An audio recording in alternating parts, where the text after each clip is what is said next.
제가 발표할 주제는 이제 연합적군 아사마 산정 사건이라는 사건입니다. 되게 일본 좌익 학생 운동의 몰락을 불러온 거여서 되게 흥미로운 주제라 생각해서 가져왔습니다. 일단 연합적군이 뭔지부터 설명을 드려야 될 것 같은데, 이제 공식 명칭은 공산주의자 동맹 적군파라고 해서 아나키즘 성향의 신자파 적색 테러 단체예요. 그러니까 무정부주의 테러 단체라고 보시면 되는데요.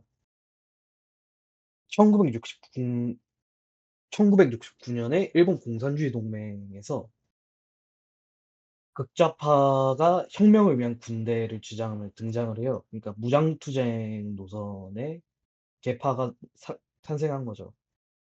그리고 아사마 산정 사건 외에 대표적으로 일으킨 사건은 일본 항공 사몰편 공중 납치 사건이라고 이제 흔히 요도 납치 사건 등을 일으킨 조직입니다.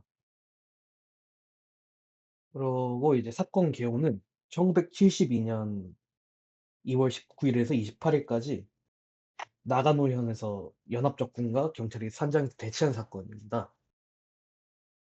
이제 발단은 이제 연합적군이 이제 많은 테러들을 일으키고 이제 약탈과 경찰서 점령 같은 일들을 벌이면서 이제 경찰한테 추적을 받게 됩니다.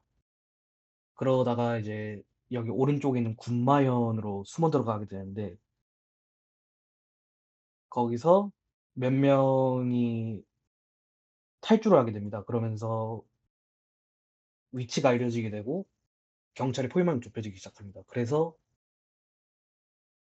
나가노현 사쿠시로 이동을 하려고 합니다.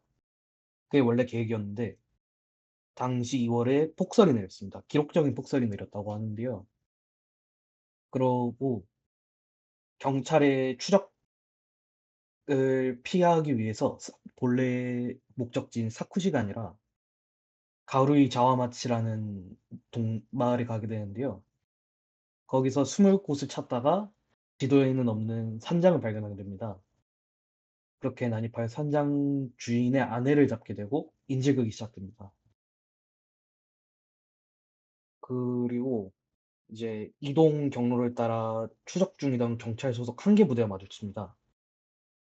이렇게 되고 연합적군 멤버들은 총을 난사하고 포위망에 고 인근의 아사마 산장을 도주했으며 이제 인질을 잡게 됩니다. 사건의 주모자인 사카구치 히로시는 이제 모리츠네오 나카타 히로코 부부 최고 간부인 두 부부를 석방과 이제 아사마 산장에 있던 멤버들의 도주로 보장을 요구하려 했습니다, 원래. 근데 이제 요시노 마사쿤이라는 멤버의 반대로 어떠한 요구도 전달하지 않은 채 농성이 시작되게 됩니다. 이게 왜 요시노 마사쿠니가 요구사항 견달을 반대했는지에 대한 거는 나오지 않아서 아, 반대했다 정도까지만 나와 있습니다. 대부분의 문서에서. 그리고 사건을 인지하기 시작합니다. 총이 발사되었다 보니까 주변에 신고도 들어갔고 한 개 부대에서 보고가 올라갔기 때문에 그래서 주변 포위를 시작합니다. 전기를 차단하고 이제 방탄화된 특수 차량을 이용해서 내부 정찰을 시도하지만 큰 소득은 없다고 알려져 있었습니다. 그리고 정확히 누구의 어머니인지는 모르겠지만 경찰이 멤버 중 한 명의 어머니를 동원하여 설득을 하려 합니다. 그러나 연합독군 측에서는 부모와 자식 간의 정을 이용한다라고 하여 어머니에게 발포하게 됩니다. 다행히 경상 수준으로 그친 것으로 치료가 됩니다. 정확한 기록이 나와 있지가 않아서. 그리고 일본 경찰의 주변 차단 실패로 인해 민간인 한 명이 이제 인질의 남편의 편지와 과일들이 들어있는 바구니를 들고 인질을 대신하겠다면서 진입을 시도하게 됩니다. 그러나 그 과정에서 이제 안심하라는 뜻으로 경찰에게 윙크를 날리게 되는데 그것이 이제 경찰한테 보내는 뿌락치의 신호라고 오해를 하게 되어 후두부에 총을 맞게 됩니다. 그렇게 돼서 끌어내려져서 치료를 시도했으나 사망하게 됩니다. 이게 인질전 시작 후 처음 사망자고요. 그리고 2월 25 일에 이제 협상을 포기하게 됩니다. 더 이상 무의미하다고 판단하여 돌입 작전을 결심하게 됩니다. 그래서 세운 전략이 크레인으로 벽을 무너뜨려서 거기에 기동대들을 밀어넣는 방식의 진압작전을 세우게 되는데요. 그리고 그다음 날 이제 전기톱 해머 사다리 같은 장비들을 경찰들한테 무장을 장비시키기 시작합니다. 그리고 크레인과 쇠공이 오게 되고 그리고 밤에 야구 피칭 머신을 쏩니다, 잠을 못 자게 하려고. 벽에 계속 부딪혀서 큰 소리를 나게 하는데요. 그리고 27일 동시에 인질의 남편이 인 아내의 석방을 요구했지만 무시가 됐습니다. 그리고 돌입 작전이 시작되는데요. 2월 28일 오전 8 시에 쇄구를 단 크레인이 벽을 부수는 과정에서 위에 있는 도르래가 망가지면서 진로가 막혀 버리게 됩니다. 그렇게 되고 해머 등을 이용한 3 차례 돌입 시도 후에 이제 고압 살출차를 이용해서 그 벽면을 부숴버리는 걸로 작전이 변경이 되는데요. 그렇게 벽을 부수는 데 성공을 하게 됩니다.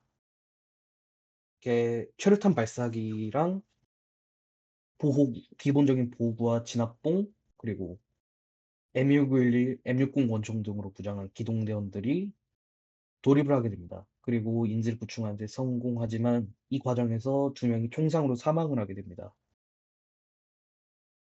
그리고 이때 일본 경찰이 총격 사건에 대한 그 어떠한 대응 지침이 없었습니다. 정확한 지침이 없어서 장비를 가지지 못했습니다. 경찰이 사용한 방탄 장비가 없었기 때문에 진압 방패 2 개를 겹쳐서 사용하게 됩니다. 그 결과는 연합군 적군 측은 전원이 생포가 됩니다. 인질은 구출했고 전원 생포하여 이제 법원으로 넘기게 됐다 나옵니다. 그리고 경찰 측 사상자는 사망자가 2 명이 나오게 되는데요. 제2 기동대장 우치다 나오타카 경씨가 순직을 하게 됩니다. 이 경시장으로 2 계급이 추서가 되고요. 그리고 지원 차량 반장 시게미츠 경부가 순직합니다. 이후 경시정으로 2 계급이 추서가 됩니다. 그러니까 특진이 된 것이죠, 죽은 후에. 그리고 제2 기동대 4 중대장 카미하라 트토무 경부가 앞면에 산탄을 맞고 중상을 입게 됩니다. 다행히 살았다고 기록이 되어 있습니다. 그리고 카미하라 경부 포함 부상자가 총 26 명이 나왔고요. 민간인 사상자로는 기자 1 명이 돌입 과정 중에 골절을 당한 것으로 기록이 되어 있고 그리고 민간인 1 명은 아까 말했던 그 산장에 난입하려던 민간인 1 명이 이렇게 사망이 하게 됩니다. 그래서 총 4명 사망에 26명 부상으로 끝이 맺었는데요. 그리고 이거에 의한 영향으로는 일단 대대적인 시청률을 기록하게 됩니다. 이게 89.7%가 해당 사건의 생중계를 보게 되는데요. 그리고 당일날 뉴스특보는 50%의 시청률을 기록하게 됩니다. 그리고 아까 말씀드렸다시피 날씨가 매우 추웠는데요. 그래서 도시락이 얼어버려 라면을 끼니를 때우던 모습이 나오면서 니신 컵 누들이 대대적으로 홍보가 됩니다. 그리고 해당 사건의 조사 과정 중에 산악 베이스 사건이라는 게 대중에 공개가 되는데요. 이게 어떤 사건이냐면은 아까 말했던 연합적군 26명 20명 정도가 모여서 이제 산장에 들어가게 된 빈 오두막에 들어가서 단체 생활을 시작하게 됩니다. 그러면서 그러면서 이제 여러 뭐 나름대로 군사 훈련도 하고 그러다가 이제 총활이라는 것을 하게 되는데, 원래는 이제 반성하고 자위판을 하는 그런 자리였는데 후에는 정치적 내부의 정치적인 청 도구로 사용이 됩니다. 그러면서 많은 사람들이 죽고 그 과정에서 여러 명이 탈주를 하게 되면서 이 사건이 올라가게 됩니다. 매우 충격적인 사건이었는데 이거는 후에 따로 다루도록 하겠습니다. 그리고 이 충격적인 사건 때문에 시민들의 지지가 떨어지게 됩니다. 그리고 문화적으로는 이제 소설 1984나 이제 게임과 애니메이션으로 제작된 스르라미 울적에 등 이제 이때 당시 대학생이었던 많은 작가들에게 영향을 미치게 됩니다. 그리고 당연히 영화화가 되는데요. 2002 년에 도리파라 아사마 산지락 사건으로 제작이 됩니다. 제가 이 영화를 직접 봤는데 상당히 자세하게 나와 있습니다, 경찰의 입장에서. 그래서 한번 보시는 거를 추천드립니다. 그리고 범인들에 대한 판결이 나오게 되는데요. 이제 사카구치 히로시가 주모자인데 사형을 받게 됩니다. 그리고 요시노 마사쿠니는 무기징역, 가토 미치노리는 징역 13년, 가토 모토히사는 가토 미치노리와 형제인데요. 체포 당시에 16살이었기 때문에 소년원으로 송치가 됩니다. 그리고 반도 쿠니오는 간부였는데요. 구치소에 수감이 돼 있다가 쿠알라룸푸르 사건이라고 일본 적군이 쿠알라룸푸르에서 동시에 두 개의 인질전을 벌인 사건이었는데요. 이때 협상을 통해서 거래가 성사가 됩니다. 그리고 도주에 성공을 하게 되는데요. 해외로 도주가 성공하게 되는데요. 여전히 국제 지명 수배자 중 한 명으로 남았습니다. 그리고 사카구치 히로시는 아직 형이 미확정이 됐습니다. 그래서 현재 구치소를 계속 이감하면서 살고 있다고 전해지고 있습니다. 그리고 최근에 나온 뉴스가 없는 걸로 봐서는 아직까지 형이 미확정되고 재판이 진행 중인 것으로 보입니다. 그리고 현황인데요. 이제 가토 형제, 아까 말씀드렸던 미치노리랑 모토이사 두 명은 전형하여 우파인 자민당 입당을 하게 됩니다. 가토 미치노리는 13년 복역 후 출소하여 농업에 종사하면서 환경보호 운동을 했다고 합니다. 그리고 아사마 산장 사건 50주년 인터뷰에 참여를 했다고 하는데요. 아사마 산장은 수리를 거쳐 영업을 재개했었습니다. 10년간은 사건 현장을 보러 관광객으로 성황을 이뤘으나 이제 사건이 잊혀지면서 관광객이 뜸해지게 됩니다. 그러나 여전히 원형을 유지하고 있다고 하는데요. 현재는 장생이라는 자선단체에서 이제 마약 중독에서 벗어난 청소년들의 쉼터로 쓰이고 있답니다. 그리고 2022년 FNN의 취재 요청에 내부를 공개하는데요. 아쉽게도 사진은 얻지 못하였습니다. 그리고 감사합니다. 이렇게 끝이 났습니다.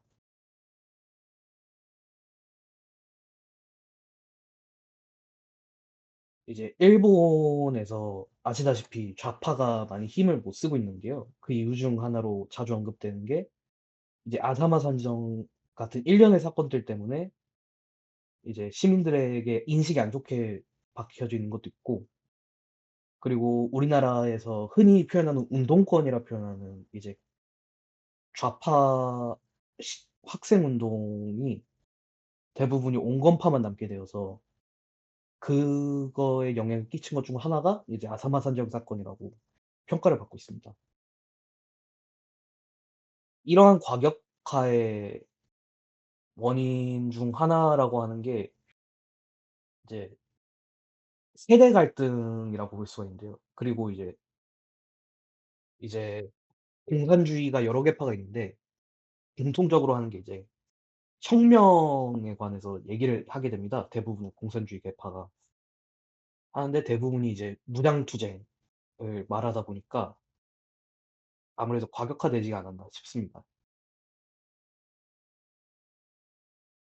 그리고 이제 일본이 60 년대에 대학을 다닌 학생들이 2차 대전에 연관되지 않은 첫 그 세대다 보니까 아무래도 이제 30 대부터는 서로 사상이 너무나 달랐기 때문에 이제 "말이 통하지 않았다."라고 기록이 되어 있습니다.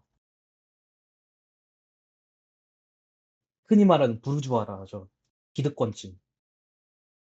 그러니까 전쟁에 일으켰던 책임도 지지 않고 뭐 계속해서 유지하고 있다. 이들을 무너뜨려야 이제 '일본이 제대로 살 수가 있다.' 이렇게 생각한 사상이었어서요. 그 구심점을 이제 공산주의 투쟁으로 잡은 게 그 전공두일 수가 있고, 그리고 그 반대편에는 이제 미시마 유키오로 대표되는 우파가 있습니다. 이 사람들은 천황을 중심으로 다시 뭉쳐야 된다. 그러니까 본황파랑 비슷한 주장을 하게 되는데, 이거에 관해서는 다큐멘터리도 있으니까 한번 보시는 게 좋을 것 같습니다.